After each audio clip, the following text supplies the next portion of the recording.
Hey Rebel Rouser, I'm Alan Voivod and this is Star Wars 7 by 7, your daily dose of Star Wars joy. And thank you so much for joining me for it. So Skeleton Crew, as we know, is the story of 4 kids who make a mysterious discovery on their seemingly safe home planet, and then they go off on a crazy journey where they meet unlikely allies and enemies in their efforts to get back home. They showed a brief teaser at Star Wars Celebration Europe on April 7th.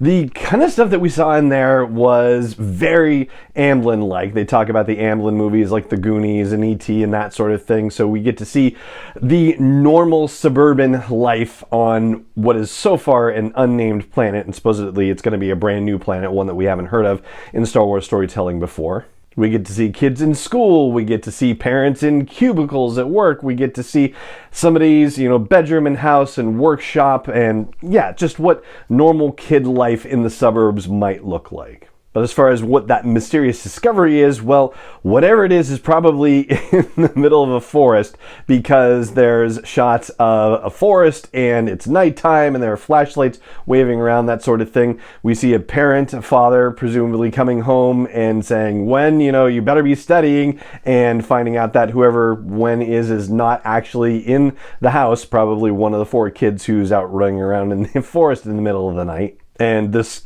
kid would also be a good bet for the one who has the voiceover line about, didn't you ever want to do anything exciting, which is presumably said to his 3 friends. Oh, and we also get a glimpse of what's presumably a droid driving a school bus. That droid looks very much like RX-24 or Rex, the droid that flies the Star Tours ride at Disneyland and Disney World. But as far as the adventure goes, well, we get to see a ship flying across the surface of a pockmarked moon, and that ship looks very much like the fighters that chased the Mandalorian in the very first episode of Season 3, the ones that were working for the pirate Gorian Shard. And related to that, there's a character who bears a striking resemblance to Vane, the pirate who was initially giving Greef Karga trouble in that first episode of Season 3, and who then beat feet and ran at the end of the fight that took place on Navarro later on in the season. There's also a shot of the kids running through what looks like an outdoor marketplace at night. There's also a shot of an orbital shipyard, which looks like it might be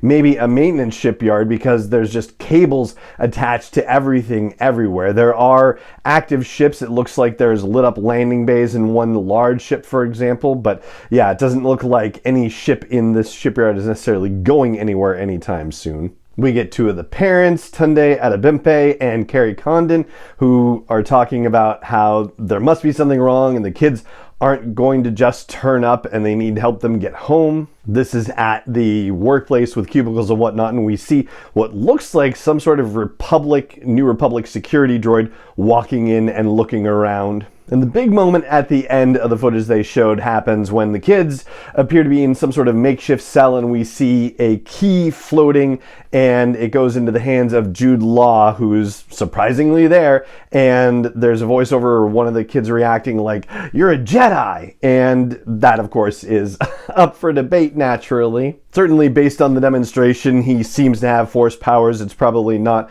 like Kumail Nanjiani's character in the Obi-Wan Kenobi series. It doesn't look like there's any magic happening, or it's not a scenario where magic would be happening necessarily in this case. Doesn't seem like.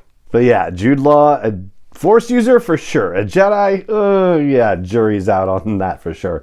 So that basically covers everything that is new about Skeleton Crew that we saw at Star Wars Celebration Europe.